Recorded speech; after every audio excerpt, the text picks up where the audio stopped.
ಮುಖ್ಯವಾಗಿ Rameshwara cafe bomb blast ಪ್ರಕರಣಕ್ಕೆ ಸಂಬಂಧಪಟ್ಟ ಹಾಗೆ ಯಾರೆಲ್ಲ ಮಾಸ್ಟರ್ ಮೈಂಡ್ಗಳು ಅನ್ನುವಂಥ ಸುದ್ದಿಗಳು ಹರಿದಾಡ್ತಾ ಇದೆ.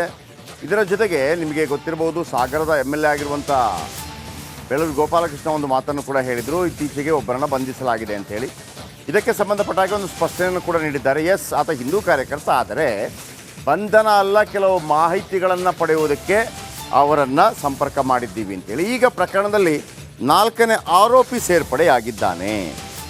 ಸದ್ಯ ಪರಪ್ಪನ ಅಗ್ರಹಾರ ಜೈಲಲ್ಲಿರುವ ಮಾಜ್ ಮುನೀರ್ ಕೆಫೆ ಬಾಂಬ್ ಸ್ಫೋಟದಲ್ಲೂ ಮಾಜ್ ಮುನೀರ್ ಕೈವಾಡವಿದೆ ಅಂತೇಳಿ ಮಂಗಳೂರು ಗೋಡೆ ಬರಹ ಶಿವಮೊಗ್ಗ ಟ್ರಯಲ್ ಬ್ಲಾಸ್ಟ್ ಆರೋಪಿ ಈತನ ಸೇರ್ಪಡೆಯಾಗಿದೆ ಅಂತ ಹೇಳಿ ಸದ್ಯ ಪರಪ್ಪನ ಅಗ್ರಹಾರ ಜೈಲಲ್ಲಿರುವಂಥವನು. ಕೆಫೆ ಬಾಂಬ್ ಸ್ಫೋಟದಲ್ಲೂ ಮಾಜ್ ಮುನೀರ್ ಕೈವಾಡವಿದೆಯಂತೆ. ಬ್ಲಾಸ್ಟ್ನಲ್ಲಿ ಮಾಜ್ ಮುನೀರ್ ಕೈವಾಡದ ಶಂಕೆ ಕೇಳಿ ಬರ್ತಾ ಇದೆ. ಈತನೇ ಮಾಜ್ ಮುನೀರ್.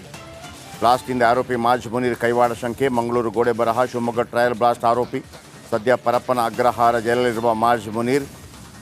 ಕೆಫೆ ಬಾಂಬ್ ಸ್ಫೋಟದಲ್ಲೂ ಮಾಜ್ ಮುನೀರ್ ಕೈವಾಡ ಇದೆಯಂತೆ. ಮಾಜ್ ಮುನೀರ್ನ ಮೊದಲ ಆರೋಪಿ ಮಾಡಿದಂತಹ NIA, 2ನೇ ಆರೋಪಿ ಅಬ್ದುಲ್ ಮತೀನ್ ತಾಹಾ, 3ನೇ ಆರೋಪಿ ಮುಸಾವಿರ್ ಹುಸೇನ್ ಸಾಜಿದ್, 4ನೇ ಆರೋಪಿಯಾಗಿ ಮುಜಾಮಿಲ್ ಶರೀಫ್.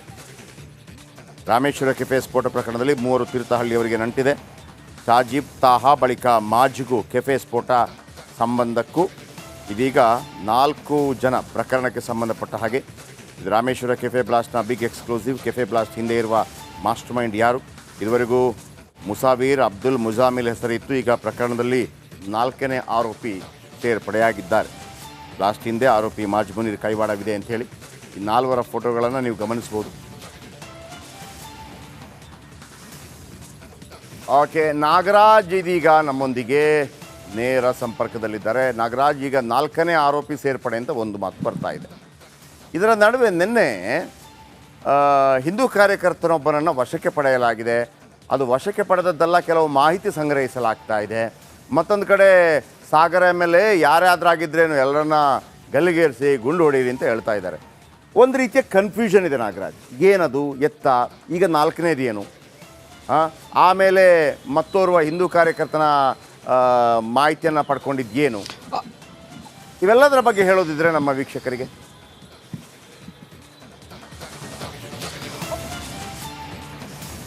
ಜಯಪ್ರಕಾಶ್ ಶೆಟ್ಟಿ, ಈ ಒಂದು ಪ್ರಕರಣವನ್ನು NIA ಅಧಿಕಾರಿಗಳು ಬಹಳ ಗಂಭೀರವಾಗಿ, ಯಾಕಂತಂದರೆ ಇದೊಂದು ಭಯೋತ್ಪಾದಕ ಚಟುವಟಿಕೆ ಆಗಿರೋದ್ರಿಂದ ಬಹಳ ಗಂಭೀರವಾಗಿ ಈ ಒಂದು ಪ್ರಕರಣವನ್ನು ಪರಿಗಣಿಸಿರ್ತಕ್ಕಂಥದ್ದು. ಈ ಹಿನ್ನೆಲೆಯಲ್ಲಿ ಸಾಕಷ್ಟು ಜನರ, ಸುಮಾರು 60ಕ್ಕೂ ಹೆಚ್ಚು ಜನರ ವಿಚಾರಣೆ ಈ ಒಂದು ಕೇಸ್ನಲ್ಲಿ ಇದುವರೆಗೂ ಆಗಿರ್ತಕ್ಕಂಥದ್ದು. ಏನು ನಿನ್ನೆ ಒಂದಷ್ಟು ಆರೋಪಗಳು ಕೇಳಿಬಂದವು. ಪ್ರಮುಖವಾಗಿ ಹಿಂದೂ ಕಾರ್ಯಕರ್ತನೊಬ್ಬ ಅಥವಾ BJP ಕಾರ್ಯಕರ್ತನೊಬ್ಬನನ್ನು NIA ಕರೆದುಕೊಂಡು ಹೋಗಿದ್ದಾರೆ. ಕರೆದುಕೊಂಡು ಹೋಗಿದ್ರು NIA ಅಧಿಕಾರಿಗಳು. ಇದು ಬಹಳ ಸ್ಪಷ್ಟವಾಗಿ ಇಲ್ಲಿ ಏನು ಚಿಕ್ಕಮಗಳೂರಿನಲ್ಲಿ ಒಬ್ಬ ಆರೋಪಿಯನ್ನು ಬಂಧನ ಮಾಡುತ್ತಾರೆ, ಮುಜಾಮಿಲ್ ಶರೀಫ್ ಅಂತೇಳಿ. ಒಂದು ಪ್ರಕರಣದ ಮೊದಲ ಆರೋಪಿ ಏನು ಅರೆಸ್ಟ್ ಆಗ್ತಾನೆ, ಆತನ ಬಳಿ ಒಂದು ಮೊಬೈಲ್ ಸಿಕ್ಕಿರುತ್ತೆ. ಈ ಮೊಬೈಲ್ ಏನು ಯಾರಿಗೆ ಸೇರಿದ್ದು ಅಂತ ಪತ್ತೆ ಮಾಡಿದಾಗ ಏನು ತೀರ್ಥಹಳ್ಳಿಯ ಒಬ್ಬ ಏನು BJP ಕಾರ್ಯಕರ್ತನದು ಅಂತ ಗೊತ್ತಾಗುತ್ತೆ. ಆ ನಿಟ್ಟಿನಲ್ಲಿ ಆತನ ಕರೆದುಕೊಂಡು ಹೋಗಿ ವಿಚಾರಣೆಯನ್ನು ಮಾಡಿದಾಗ ಇವ್ರಿಗೆ ಗೊತ್ತಾಗುತ್ತೆ ಈ ಒಂದು ಪ್ರಕರಣಕ್ಕೆ ಈತ ಪ್ರಮುಖ ಸಾಕ್ಷಿ ಆಗಬಲ್ಲ, ಐ ವಿಟ್ನೆಸ್ ಆಗಬಲ್ಲ. ಯಾಕಂತಂದರೆ ಈ ಒಂದು BJP ಕಾರ್ಯಕರ್ತ ಕೊಟ್ಟಿದ್ದಂಥ ಮೊಬೈಲ್ನಲ್ಲೇ ಕಮ್ಯುನಿಕೇಷನ್ ಆಗಿರೋದ್ರಿಂದ ಈತ ನಾನು ಮೊಬೈಲ್ ಮಾರಾಟ ಮಾಡಿದ್ದೆ ಇವನಿಗೆ ಅಂತ ಅನ್ನೋದನ್ನು ಹೇಳಿಕೆ ಕೊಟ್ಟರೆ ಮುಂದೆ ಈ ಒಂದು ಪ್ರಕರಣದಲ್ಲಿ ಆರೋಪಿಗಳಿಗೆ ಶಿಕ್ಷೆ ಆಗುವಾಗ ಭಾಳ ಐ ವಿಟ್ನೆಸ್ ತುಂಬ ಇಂಪಾರ್ಟೆಂಟ್ ಆಗುತ್ತೆ ಅನ್ನೋ ಕಾರಣಕ್ಕೆ NIA ಅಧಿಕಾರಿಗಳು ವಿಟ್ನೆಸ್ ಹೇಳಿಕೆಯನ್ನು ದಾಖಲು ಮಾಡಲಿಕ್ಕೆ ಕರೆದುಕೊಂಡು ಹೋಗಿದ್ರು. ಈ ಬಗ್ಗೆ NIA ಈಗಾಗಲೇ ಕೇವಲ ಸಾಕಷ್ಟು ಜನರ ವಿಚಾರಣೆ ಆಗ್ತಾ ಇದೆ ಅಂತೇಳಿ ಒಂದು ಕ್ಲಾರಿಫಿಕೇಷನ್ ಪ್ರೆಸ್ ನೋಟನ್ನು ಸಹ ಬಿಡುಗಡೆ ಮಾಡಿರ್ತಕ್ಕಂಥದ್ದು. ಇದು ಒಂದು ಭಾಗ. ಆದರೆ ಇನ್ನು ಈ ಒಂದು ಪ್ರಕರಣದಲ್ಲಿ 4ನೇ ಆರೋಪಿ ಸೇರ್ಪಡೆ.